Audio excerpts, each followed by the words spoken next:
talking about your school, giving advice and suggestions.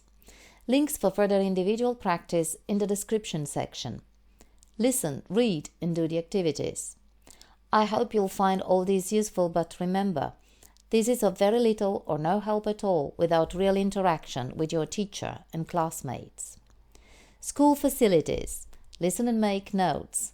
Which places are important for the speaker? Why?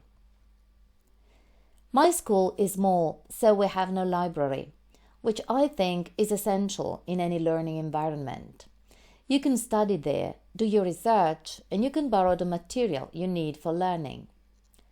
When a school is small, maybe an outdoor area or a big meeting place is something you might consider, as kind of lacking.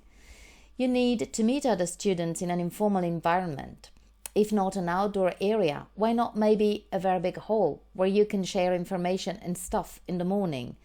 Sort of pep talk before we all rush to classes.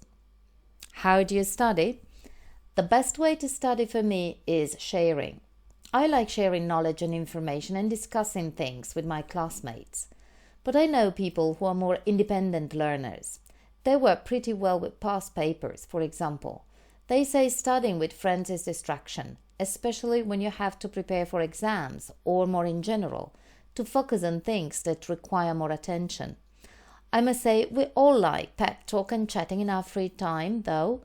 It's sort of switching ourselves off the world for a while. Advice and suggestions. What's the difference? Suggestion, an idea or plan put forward for consideration. A suggestion is just an idea or plan put forward. Advice is guidance or recommendations offered with regard to prudent action. A suggestion is just something to think about, while advice has been thought about and used, and so is more likely to work. Verb or noun? Watch out.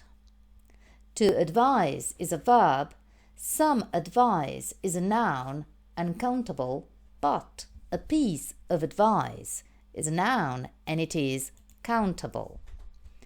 Advice and suggestions. How to. Should or ought to. For example, you should really stop smoking. A question. Why don't you relax for a while? Put yourself in someone's shoes. If I were you, I wouldn't call now. Use would. I'd suggest or I would suggest training more regularly. And advise, a stronger advise, you'd better or you had better stop now. You'd better stop now. Easy English.